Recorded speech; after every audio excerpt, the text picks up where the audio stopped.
It appears that the ladies' room on this floor is being cleaned, and so we're looking for the court reporter. If you find her, we will let you know.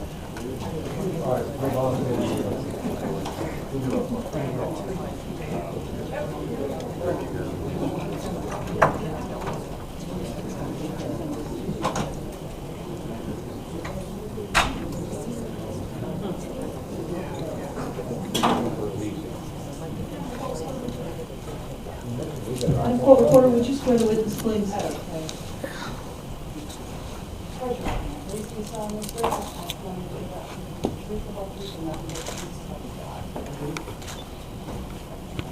Would you state your name for the record, please? Louis Byers. And Mr. Byers, where are you currently employed? Department of Education. And what is your job title here? I'm Director of Financial Review. And what are your job duties? My job duties, the department is basically established to review the district's financial accounting and the records, as well as provide training for the local districts for their budgetary and planning issues. And do you supervise other employees? Yes, I do. And how long have you held this position? I've been here for the Department of Education for 1 year and 3 months. And have you, in your professional capacity here, had an opportunity to interface with the chief financial officer or other business office professionals in the DeKalb County schools? Yes, I have. And have they asked you to provide them with training? We have discussed issues with them, provide answer questions for them, so in a limited extent, some training, yes. And what is the purpose of the financial review board? Like I said, we were established, and our purpose is to, the big picture is to review the financial records and accounting of the local units of administration. And the purpose is to provide training, as I mentioned, to the personnel within those districts into the financial and budgetary accounting. Apologize if that was completely. That's okay. What was your previous place of employment? Previously worked at the Rome City School System. And in what capacity were you employed there? I was the Director of Finance for Rome City Schools. And what were your job duties at that time? I was responsible for most of the administrative duties involved, anything that involved the finances of the district, to make sure that the payroll or the accounts payable, and also to assist in the title funds with their funds to make sure we adhere to all the laws and requirements, and to make sure we have the necessary funds there to accomplish our mission of educating the youth in Rome City schools. When we talk about title funds, you're talking about federal dollars. Federal dollars, yes. And how long did you serve in this position at Rome City Schools? I was with Rome City Schools for 3 years and in that position for 2.5. And what is your educational background? My education, I have a BS from the United States Military Academy at West Point, and I have a master's in business administration from the University of Northern Colorado. In your current position, do you have the opportunity to review audits performed by the state auditor or the Georgia Department of Audits with respect to school districts in Georgia? Yes, as part of our job or our responsibility is we receive all audits, whether they're done with the Department of Audits or private auditors, for all districts, and we review them for findings or mandatory comments or anything else that's in there. We review those. And when you were with Rome City Schools, did you interface with the state auditors? No, we were audited by a top. What, if anything, do you do with the information gleaned from audits of school districts by the State Department of Audits? In general, Yes. the State Department of Audits is very thorough, and generally takes the time to necessarily do what's required.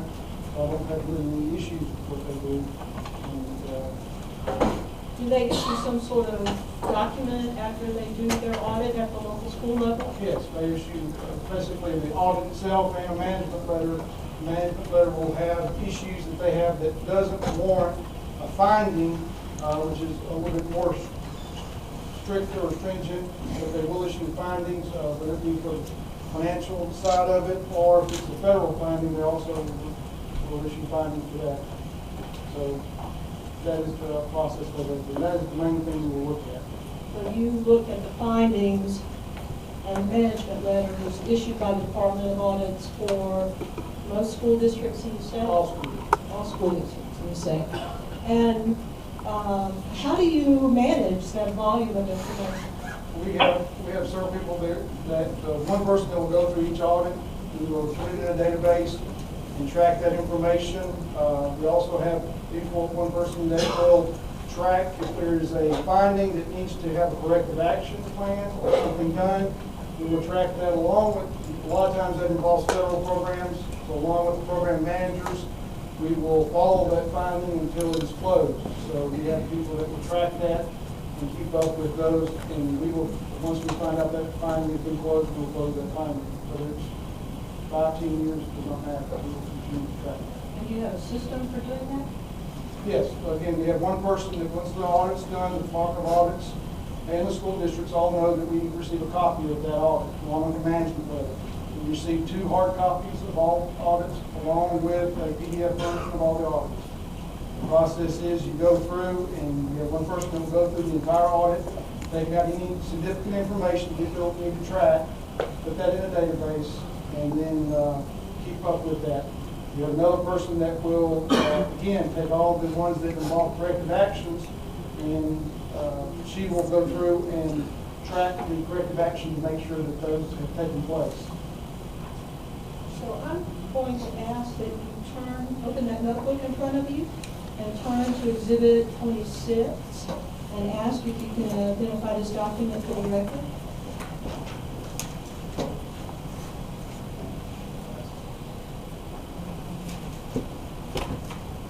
Yes, that is the document that we prepared with the DeKalb County Schools findings and management letter comments going back to 2003. This is directly out of our database. And who asked you to prepare this document? You did. Would you take a minute and explain to the state board the columns here and what they reflect? Okay. The first column is the fiscal year that was audited. You can see that if you have this, it goes to 2011. This document goes from 2003 to 2011. We have not received the 2012 fiscal year audit, but we do have 2003 through 2011. The second column is the type of finding, whether it was a management letter finding, that will be shown there. And the next column is the finding number. It will have MGL for management letter. It has, if it's a federal finding, it'll have an FA. If it's a financial statement finding, it'll be an FS. That's the third column. Then it goes to the description. We just put a short description of what the finding is based on the audit report. If there's question cost involved, money that needs to be repaid, or anything that's questionable, we need to note that. Then the next column is actually a column that is condition calls. There's more columns on our database, but to keep this simplified, we condensed some information there into a condition calls column, which shows what the actual finding was, description of that finding. And the next column is a recommendation from the Department of Audits. And the last column is the type of opinion, unqualified or qualified opinion. And was this a document pulled from your database? Yes, this is straight out of our database. And this is a database that you keep in your regular course of business, right? Yes, we have this type of information for every system throughout the state. And did you review this document, this chart or spreadsheet for accuracy and completeness? Yes, in preparation for this, it was being asked, and I knew the importance of this document. I went back and reviewed each PDF file of each of these individual audits to check to make sure that these comments were consistent with the comments that were in the audit report. So yes, I have reviewed each comment. As the Director of Financial Review for the Georgia Department of Education, do you have any concerns about the findings issued by the state auditor for the DeKalb County school system? In reviewing this file itself and these findings, the concerns that I would have, or I do have, and would have with any system with this type of findings, one is if you look at the years as they progress from 9, 10, 11, the number of management letter comments most of these are management letter comments, and most of these, they have increased over the past few years, are from 9, 10 to 11. If you look at FY9, they had 2 management letter comments and 1 financial statement finding. In FY10, it went to 8 findings, and in FY11, there were a total of 11 management letter comments. So the number stands out as one item. The other, the things that I look for, one of the things I look for is the accounting controls. You see several. Before you go too far, Okay. when you talk about an accounting control, can you explain briefly what that is? Accounting controls are systems you have in place to prevent fraud, to prevent problems, to make sure that things can't occur. And you don't, segregation of duties would be an accounting control. You want to make it so it's not easy for things to get, whether it's be fraud, whether it's intentional or unintentional. You want to have controls in place that will prevent mistakes from happening, whatever the cause may be. Or also to prevent someone from doing fraud and things such as that. So accounting controls become very important. You want to make sure you have good controls in place. And in fact, the department focuses a great deal of time on internal controls, both at the state level and for our federal programs. Yes, absolutely.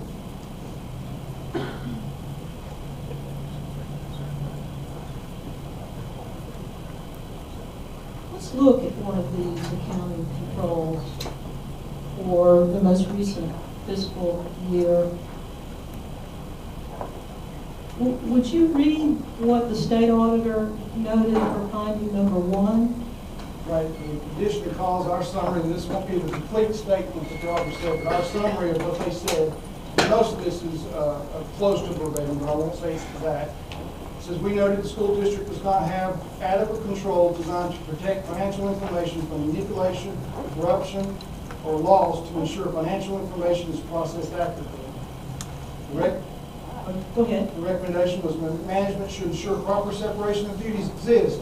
In the case when management determines separation of duties is not cost beneficial, management should implement compensating controls that assist in ensuring financial transactions are properly processed and reported. And look at accounting control finding number 2. Would you read that into the record on a condition clause? Yes, currently the process of reporting financial info to the Georgia DOE is a manual process of crosswalking accounts from school districts to the chart of accounts, COA, to the required Georgia Department of Education chart of accounts. This process is prone to errors. Okay, before you go further, now explain to me what a chart of accounts is. We establish a chart of accounts that each district has to, they have to turn in their financial statements at the end of every year along with their budgets. We get that for every district.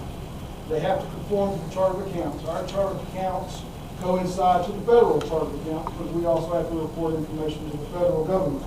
So they have to report to us in what we call the DE-46, which they give us their financial statements for the previous year, their budget for the previous year, and their budget for the upcoming year. All has to follow that chart of accounts. For example, there's a function and object. Function 1000 would be construction, and then you have maybe object 110 would be teachers. They would all be charged to that function and object. The salaries would come out of one function, and object code and textbooks might come out of another? Yes, and so to keep consistency with all districts reported in the same manner under that chart of accounts, again, ours mirrors the federal chart of accounts, the guidelines we get from the federal government. And do most local school districts generally follow the state chart of accounts? I cannot give a number, but I know only a few that actually use their own. Because when I get the information, it's in our format. So DeKalb County is one of those that uses the DeKalb chart. uses its own chart of accounts. Would you read the recommendation and the finding then for number 2? Yes, we recommend converting from current utilized chart of account to the required Georgia DOE chart of accounts. We also recommend the utilization of cost point accounts payable module when creating an accounts payable list. We also recommend reconciling this module to the general ledger on a monthly basis.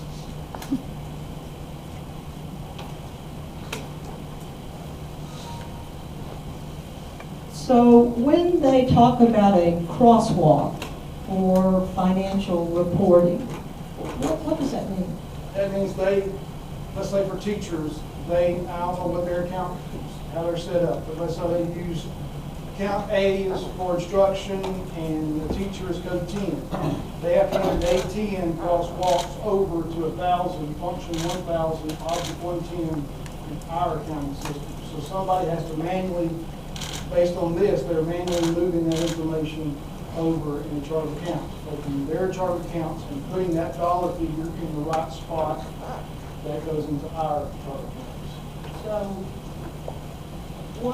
someone could make a mistake, and that could be a significant impact in the amount of money reported that was actually reported well, that should have been reported and what was actually reported. Right, that is how I understand the write-up. I did not, again, I would work with the Department of Audits, and the Department of Audits are the ones that do DeKalb's audit, do this audit.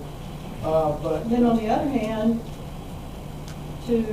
for us then at the state level to try to confirm what is actually in their books and that it matches what we have, that would be very difficult, would it not? it could create some difficulty, yes. Because they don't match generally.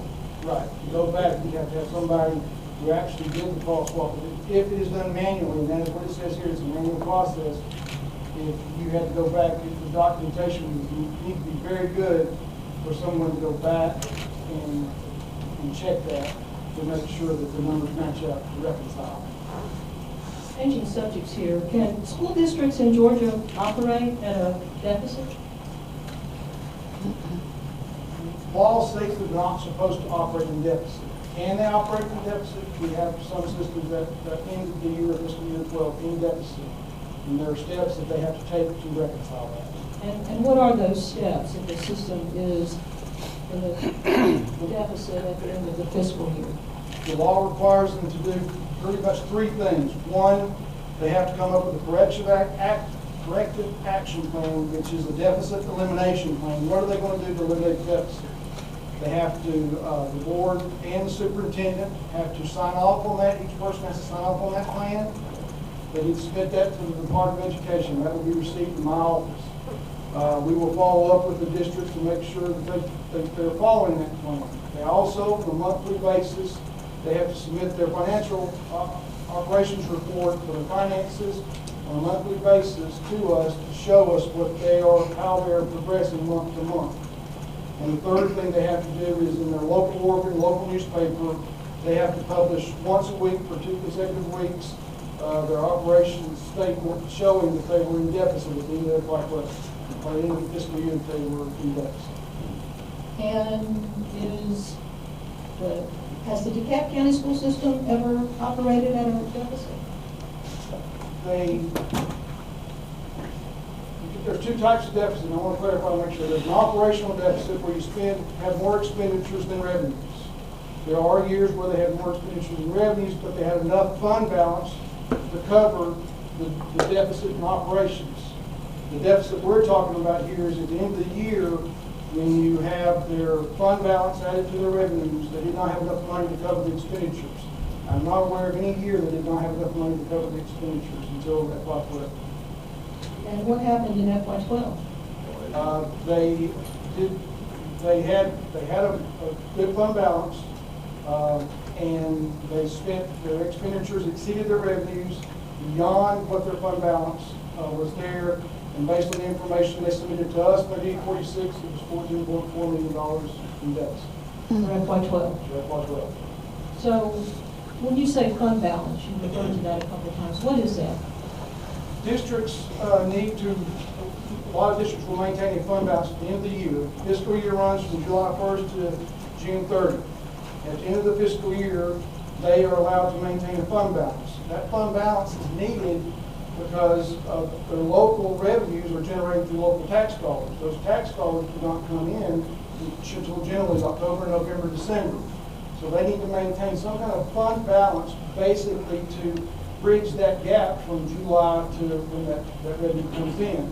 It's sort of like a savings account. It's like a savings account. But it carries over from year to year to year to year. So if they do not have enough money, then they can get a tax anticipation note, a TAN, that will allow them to borrow money between July 1st and the end of the year until the taxes come in.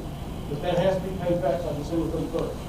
So that's a cash flow issue. It's a cash flow issue. So if they don't have enough fund balance, let's say they end with a positive balance, but not enough to give into their taxes, there is a means for them to get that money. They cannot borrow money to get them out of deficit. That cannot be used to get them out of deficit.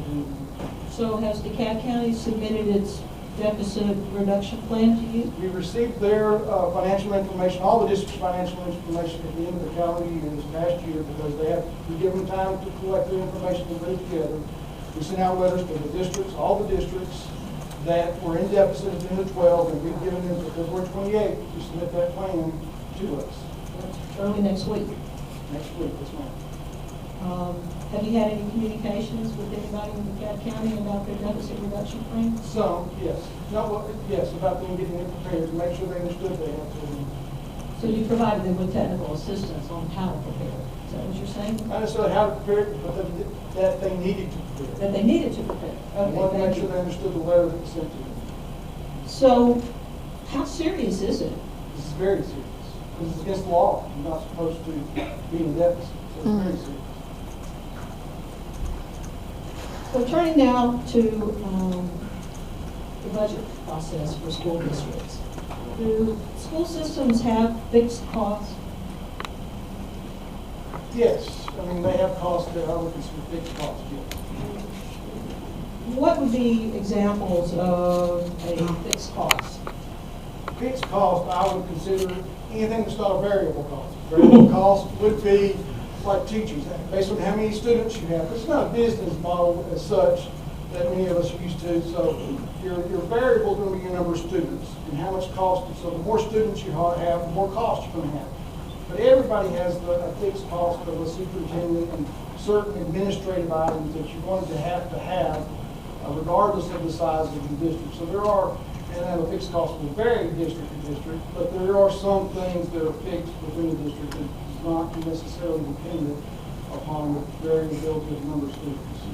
So in your personal budget for your household, you have certain costs that occur every month, such as your utility bill, such as your mortgage, maybe your insurance payment, those sort of things. And you try to, you know they're due every month. Right. And you know, sometimes they go up and sometimes they go down, but you know at the end of the year, generally what the bottom line's going to be, do you not? I would hope so. And in putting together an annual budget, would it be responsible for a school system to fairly and accurately attempt to budget their fixed costs? Yes, just like in the personal situation, you would want to accurately estimate your cost, because if you don't, you're going to potentially put yourself in what I call the operational deficit. So if you have a balanced budget, let's say your expenditures matched your revenues, and all of a sudden you underestimated your expenditures, you did not budget your fixed costs properly, you're going to go into an operation deficit. Well, you can do that if you have a fund balance. There are savings accounts in a personal situation, but you cannot, if you do that repetitively, you're going to run yourself into a deficit situation. And then you're going to be in violation of state law. Right. Yes, ma'am. So if you don't what are you saying, if you don't accurately predict and plan for your fixed costs, then at the end of the year, you're going to be in an operational deficit. And if you don't have a fund balance or a saving account to make you whole, you're going to be in a, what do you call it, functional deficit? In a deficit, what we call a deficit. Deficit, period.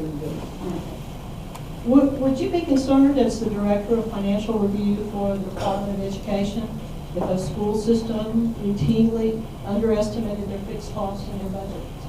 Yes. And why would you be concerned? Because if you continuously do that and you don't anticipate, you could